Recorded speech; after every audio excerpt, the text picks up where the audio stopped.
اعوذ باللہ من الشیطان الرجیم بسم اللہ الرحمن الرحیم اللہم صلی علی محمد و آل محمد و عجل فرجہم۔ جہان علم سٹی آف نالج اکیڈمی سے آپ کی بی بی جان آپ سے مخاطب ہیں۔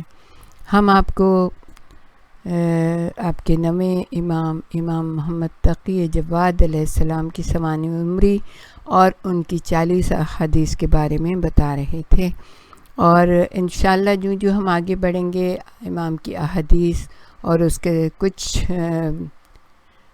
ترجمہ اور اس کے اس کے ترجمے کے ساتھ ساتھ تھوڑی سی اس کی تشریح آپ کے سامنے پیش کریں گے، تاکہ بچے بھی سمجھ سکیں کہ امام ہم سے کیا چاہتے ہیں اور ہمارے کردار کو کیسے تصحیح کرنا چاہتے ہیں۔ ہم آپ کو یہ بتا رہے تھے کہ جب امام علی رضا کے کمسن فرزند کی بابت مامون نے یہ تجویز کی کہ وہ اپنی بیٹی ام الفضل سے شادی کریں گے ان کی، تو خاندان عباسی کے لوگ سخت معترض ہوئے، لیکن مامون نے کہا کہ علمی فضیلت بہت زیادہ ہے امام کی، اور اس نے یہ بھی کیا کہ مامون الرشید نے کہ امام کی علمی فضیلت کو ثابت کرنے کے لیے ایک یادگار علمی مناظرے کا اہتمام کیا، جس میں اس وقت کے سب سے بڑے عالم اور قاضی یحییٰ ابن اقسم کے سوال پر تنقیحات قائم کر کے امام محمد تقی علیہ السلام نے اس کو لاجواب کر دیا۔ پھر آپ نے ایک سوال فرمایا جس کا جواب یحییٰ ابن اقسم نہیں دے سکے اور خاموش ہو گئے۔ تاریخ اور سیر کی کتابوں میں اس مناظرے کی تفصیلات درج ہیں، اور یہ ہمارا موضوع نہیں ہے، اس وجہ سے ہم آپ کو یہ بتائیں گے کہ اگر آپ چاہیں تو جا کے دیکھ سکتے ہیں امام کے بارے میں جو احادیث کی کتابیں ہیں۔ تاریخ قاضی یحییٰ ابن اقسم کے مقابلے میں علمی فتح حاصل کر کے امام محمد تقی نے کم سنی کے باوجود اپنی علمی فضیلت کو عملی طور پر ثابت کر دیا، اور لوگوں نے ایک عجیب منظر دیکھا کہ خاندان رسالت صلی اللہ علیہ وآلہ وسلم کے منتخب افراد کو اللہ تعالیٰ نے عصمت و طہارت کے ساتھ علم و حکمت سے بھی نوازا ہے۔ مامون نے آپ کی علمی برتری کو وجہ جواز بنا کر اپنی بیٹی ام الفضل کا عقد امام تقی علیہ السلام کے ساتھ کر دیا۔ شاہی خاندان سے اس رشتے کے باوجود آپ نے اپنے رہن سہن اور طرز معاشرت میں کوئی تبدیلی نہ آنے دی۔ شاہی خاندان سے رشتہ امام کے لیے کوئی شرف یا فضیلت نہ تھی، بلکہ یہ ابتلا اور آزمائش کا ایک قرینہ تھا کہ ترغیب دنیا کے مقابلے میں صاحبان علم کیسے اپنے معیار تقویٰ کو برقرار رکھتے ہیں۔ دیکھیے ان کا تو بادشاہوں کو تو یہی تھا نا کہ ہمارے محل میں آ کے رہو، یا پھر ہم تمہارے لیے بڑے بڑے محل بنا لیتے ہیں، چوبدار ہوں گے اور لوگوں کو ملنے سے منع کر دیں۔ یہ ایک طریقہ کار ہوا کرتا تھا اس زمانے میں کہ لوگوں سے دور کر دیں تاکہ کسی کو علمی فضیلت کے بارے میں نہ پتہ چلے، ان کو نہ پتہ چلے کہ اللہ تعالیٰ نے ان کو کون سا منصب، کون سا عہدہ دے کے لوگوں کے لیے اس دنیا میں بھیجا ہے۔ تو وہی چاہتے تھے کہ بیٹیوں کی شادی کر دیں تاکہ انہیں لوگوں سے دور کر دیں اور اپنی مرضی کے مطابق جو ہے نا ان سے کام لیں، اور اگر کوئی ان سے اولاد ہو تو پھر ظاہر ہے وہ اس کے نانا کہلائیں، اور جو ہے نا ان کا بھی ایک بڑا مقام ہو جائے، نبی یا امام کے خاندان سے ان کا تعلق ہو جائے۔ لیکن اللہ تعالیٰ جانتا ہے کہ کس کو فضیلت دینی ہے، وَتُعِزُّ مَن تَشَاءُ وَتُذِلُّ مَن تَشَاءُ بِیَدِکَ الْخَیْرُ، اس کے ہاتھ میں ہے ساری خیر جو ہے نا، وہ جانتا ہے کہ کس کو فضیلت دینی ہے۔ تو حالانکہ بہت سارے لوگوں نے بہت اپنی بیٹیوں کی شادیاں کر کے یہ چاہا، لیکن اللہ تعالیٰ نے انہیں ان سے نسل نہ رسول چلائی، نہ نسل امامت چلائی، اس وجہ سے کہ اللہ نہیں چاہتا تھا کہ نسل امامت میں ان کا کوئی اور نسل رسالت میں ان کا کوئی حصہ ہو۔ لیکن امام تو بہت پریشان رہتے تھے، لیکن کیا تھا کہ امام نے کہا کہ نہیں، میں اس طرح کی کوئی بات نہیں کروں گا، نہ میں محل میں جا کے رہوں گا، نہ میں محل میں رہوں گا۔ امام اپنے سادے سے گھر میں شادی کر کے لے آئے، اور ظاہر ہے کہ جو محلوں کی پلی بھی ہوتی ہیں وہ تو پھر ریشہ دوانیوں میں کم نہیں ہوتی ہیں نا۔ تو امام محمد تقی علیہ السلام اپنے تدبر اور حکمت کے ساتھ اس امتحان سے کامیاب گزرے اور آپ کی زندگی زہد و تقوی کا ایسا مثالی نمونہ بن کے رہی کہ آپ کا لقب ہی تقی ہو گیا. لیکن بہت امام نے اذیتیں اٹھائیں، بہت تکلیفیں اٹھائیں، اور معتصم اور اپنی بیوی کے سازش کی وجہ سے امام جو ہے نا وہ زہر سے شہید ہوئے. ہم آپ کو امام کے احادیث کے بارے میں بتا رہے ہیں کہ کس طرح امام نے ہمیں گائیڈ کرنے کی کوشش کی، ہمیں بتانے کی کوشش کی ہے کہ کیسے عمل کرو، کیسے علم و تقوی کو حاصل کرو، کیسے رب کے قریب ہو، کس طرح اپنے آپ کو پہچانو، اپنے کردار کی اصلاح کرو. امام کے حدیث نمبر 1 پہلی حدیث ہے کہ جس کا ترجمہ ہم آپ کے سامنے پیش کرتے ہیں کہ مومن کو اللہ تعالیٰ کی جانب سے توفیق، خود اپنی جانب سے ایک وائز، اور جو نصیحت کرے اس کی بات کو قبول کرنے کی ضرورت رہتی ہے.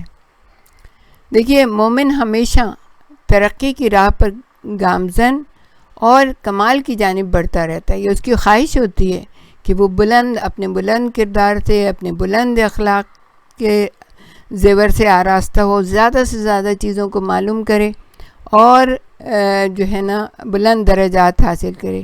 اسی لیے اسے تین بنیادی چیزوں کی ہمیشہ ضرورت رہتی ہے. اس کی جانب یہ امام نے اشارہ کیا ہے کہ توفیق، اللہ کی طرف سے توفیق، خود اپنے آپ کو نصیحت کرنا، اور جو بھی نصیحت کرے اس کی بات کو قبول کرنے کی. یعنی کہ نصیحت کرنے والے تو نصیحت کرتے ہیں، لیکن اگر نصیحت قبول نہ کی جائے تو ظاہر کردار میں بلندی نہیں آ سکتی ہے.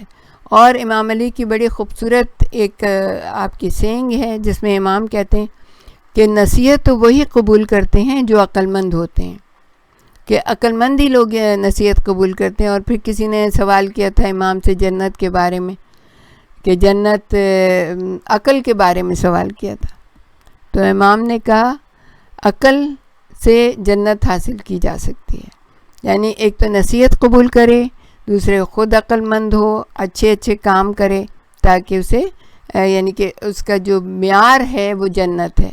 کہ عقل اگر کامل ہوگی اس کی تو اس کا مطلب ہے کہ وہ اس علم اور تقوی کے اس معیار کے اوپر پہنچے گا کہ اس کو آخرت میں جنت کی بشارت ہو جائے گی. پھر امام کی دوسری حدیث جو ہے، امام ارشاد فرماتے ہیں کسی چیز کے پائیدار اور مضبوط ہونے سے پہلے اس کا اظہار کرنا اس کی خرابی کا سبب ہے. یہ بہت ہی ایک زبردست ہے کہ انسان کو ارادہ کرتا ہے کسی کام کا، کسی مثال کے طور پہ کوئی بزنس کرنے کا ارادہ کرے. اب وہ 4 لوگوں میں بیٹھ کے بتائے گا میرا یہ ارادہ ہے، یہ پلان ہے، میں نے یہ کیا ہے، اس کے لیے یہ تیاری کی ہے. اب آپ کو نہیں پتہ کہ جس محفل میں آپ بتا رہے ہیں تو وہ جو ہے اس میں کوئی حاسد بیٹھا ہوا ہے، کوئی چغل خور بیٹھا ہوا ہے، وہ آپ کے سارے پلان دوسروں کو جا کے بتا دے گا. تو جب تک امام نے ارشاد فرمایا جب تک انسان جب بھی کسی کام کا ارادہ کرے یا شروع کرے تو جب تک وہ مستحکم نہ ہو جائے اس کا بیجا تذکرہ اس کے کام کو نقصان پہنچا سکتا ہے. اور یہ ایک بہت ہی بہترین نصیحت ہے کہ جو بھی انسان کام کرے اپنے تک محدود رکھے. کوئی بھی کام کرے، کوئی بھی چیز لینی ہو، اسے مثال کے طور پر گھر لے رہا ہے، پہلے سے پہلے شور نہ مچا دے. کاروبار شروع کرنے والا ہے، پہلے سے پہلے شور نہ مچائے. حاسد بھی ہوتے ہیں، نظر لگانے والے بھی ہوتے ہیں، اور یہ چیزیں حقیقت ہیں. یہ کوئی ایسی بات نہیں ہے کہ ایسے ہی کہہ رہے ہیں کہ نظر ہے، نظر جو ہے حق ہے. یہاں تک کہ امام یہ بھی کہتے ہیں کہ اگر قبروں کو کھول کے دیکھا جا سکتا تو جتنے جوان ہلاک ہوئے ہیں زیادہ تر جو ہے نا وہ نظر کی وجہ سے ہلاک ہوئے ہیں، بجائے اس کی کہ ان کی اپنی موت سے ہلاک ہوتے. تو امام کا مقصد یہ ہے کہ جب تک آپ اپنے کام کو مستحکم نہ کر لیں، آپ کا کام چل نہ پڑے، یا آپ نے جو چیز لینی ہے وہ لے نہ لیں، اس وقت تک لوگوں کو نہیں بتایا جائے، تاکہ حسد کرنے والے جو ہیں حسد کر کے، اور نظر لگانے والے نظر لگا کے آپ کو نقصان نہ پہنچائیں. پھر بہت ہی خوبصورت تیسری حدیث کے بارے میں کہا کہ اللہ تعالیٰ کی جانب سے نعمتوں کی زیادتی ختم نہیں ہوتی جب تک بندے کی جانب سے شکر منقطع نہ ہو جائے. یعنی اللہ تعالیٰ تو مسلسل نعمتیں دیتا رہتا ہے اور زیادہ سے زیادہ دیتا ہے، اللہ نے ہر چیز کو انسان کے لیے خلق کیا ہے. وہ کہتے ہیں نا میں نے یہ تمام کائنات تمہارے لیے خلق کی لیکن صرف تمہیں اپنے لیے خلق کیا ہے. اللہ نے جو خلق کیا تاکہ یہ اشرف المخلوقات ان نعمتوں سے استفادہ حاصل کرتے ہوئے اپنی زندگی کے مقصد کے حصول کے لیے کوشاں رہے. نعمتوں کا یہ سلسلہ پروردگار عالم کی جانب سے منقطع نہیں ہوتا مگر یہ کہ خود انسان کفران نعمت کر کے انہیں دور کر دے. بہت سے گناہ ایسے ہیں جو نعمتوں کو بدل دیتے ہیں. نعمتوں پر شکر ادا نہ کرنا اس بات کا باعث بنتا ہے کہ یہ سلسلہ منقطع ہو جائے. اسی لیے امام نے کہا کہ نعمتوں پہ شکر کر. جو کچھ ملتا ہے پروردگار عالم کا شکر، یہاں تک کہ کھانے اور پانی کا، کیونکہ آپ کو نہیں پتہ کہ یہ کھانا اور پانی کہاں سے آ رہا ہے، کس نے بیج ڈالا، کس نے بویا، کس نے محنت کی. اللہ تعالیٰ کی کتنی حکمتیں، اللہ تعالیٰ کی کتنے جو ہے نا اس کی پاورفل قوتیں اس بیج کو بڑا کرنے میں، اس کو درخت بنانے میں، اس کو پودا بنانے میں لگیں. پھر کون لے کے آیا، کس نے سیل کیا، کس نے خریدا، آپ کے پاس دسترخوان پہ پہنچ گیا، آپ ہاتھ اٹھا کے کھا لیں. تو پھر بھی خدا کا شکر نہیں ادا کرتے ہم لوگ. کتنا یہ ناشکرہ پن ہے کہ ہم نے کچھ بھی نہیں کیا اور ہمارے ہاتھ میں رزق پہنچ گیا تو ہم کم از کم اس کو کھا کے، کسی نے پکا دیا ہم تک پہنچ گیا، ہم اسے کھا کے کم از کم پروردگار عالم کا تو شکر ادا کریں. پانی ہے، پانی کہاں سے چلا، کس طرح سے ہمارے ہاتھوں میں آیا. ہم نے کبھی پانی پی کے خدا کا شکر ادا نہیں کیا. اور جہاں پہ پانی دستیاب نہیں ہوتا وہاں پہ پوچھیں لوگوں کی کیا حالت ہوتی ہے، کس بری طرح سے دور دور سے ڈھو کے پانی لے کے آتے ہیں، اور ہم ٹیپ کھولتے ہیں یا باٹل نکالتے ہیں اور پانی فوراً مل جاتا ہے ہمیں. تو یہ نعمتیں چھوٹی نعمتیں نہیں ہیں، بہت بڑی نعمتیں، ان کا بھی شکر ادا کرنا چاہیے. پھر اپنے جسم و جسمانیت کا کیسے دل دھڑک رہا ہے، کیسے خون کی روانی ہو رہی، کیسے آنکھیں دیکھ رہی ہیں، کیسے کان سن رہے ہیں، کیسے زبان گویا ہے، یہ سارا شکر کی منزلیں ہیں. شکر ادا کرنا چاہیے. اگر خدا نہ خواستہ کوئی صبح اٹھے اور رات میں کوئی حملہ ہو گیا اور وہ بستر سے اٹھ ہی نہ سکے، جیسے دیکھا ہے لوگوں کو کتنے جو ہے نا پیرالائز ہو جاتے ہیں، کیا تو ہمیں کیا خدا کا شکر نہیں ادا کرنا چاہیے؟ اس کی ایک ایک نعمت کو یاد کریں اور اس کا شکر ادا کریں. اپنے اوپر طاری کر لیں کہ ہمیں بس اللہ تعالیٰ کی نعمتوں کا شکر ادا کرنا ہے. اور انشاءاللہ پروردگار عالم کی نعمتیں مسلسل رہتی ہیں جب تک انسان شکر ادا کرتا ہے، وہ منقطع نہیں ہوتی ہیں. تو امام کی بہت ہی پیاری حدیث ہے کہ نعمتوں کی زیادتی کبھی ختم نہیں ہوتی جب تک بندے کی جانب سے شکر منقطع نہ ہو جائے. ہمارے ساتھ ہی رہیے گا. ہمیں آپ کو بہت ساری چیزیں امام کی بتانی ہیں اور یہ ہمارے کردار میں چینج لے کے آئیں گی. یہ نہیں کہ بس سن کے اس کو چھوڑ دیں ہم، بلکہ یہ ہے کہ ہم اس کو عمل کے میدان میں لے کے آئیں. وآخر دعوانا ان الحمد للہ رب العالمین. اللہم صلی علی محمد و آل محمد وعجل فرجہم.